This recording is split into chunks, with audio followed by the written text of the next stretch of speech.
சே, என்ன குடிச்சிட்டு வந்திருக்கீங்களா? குடிச்சிருக்கனா? ம். ஏண்டி மணி 12 எந்த கடைடி திறந்திருக்கும் இப்போ?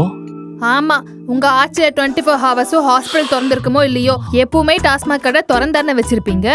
எங்க ஆட்சி எழுக்கலாம் உனக்கு தூக்கமே வராதே.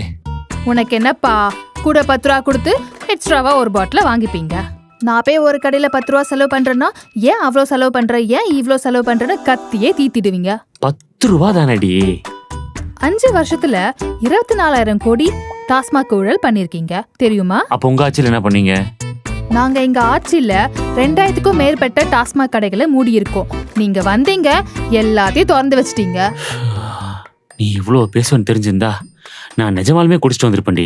இப்ப கூட ஒண்ணும் இல்ல, கடை திறந்தா இருக்கும், போய் குடிச்சிட்டு வாங்க போங்க. அங்க தாண்டி போறேன். ஐயோ, பிளாக்ல 10 ரூபாய்க்கு மேல கேட்பானுங்களே. இனியும் ஏமாறாதீங்க, இது மாற்றத்துக்கான நேரம்.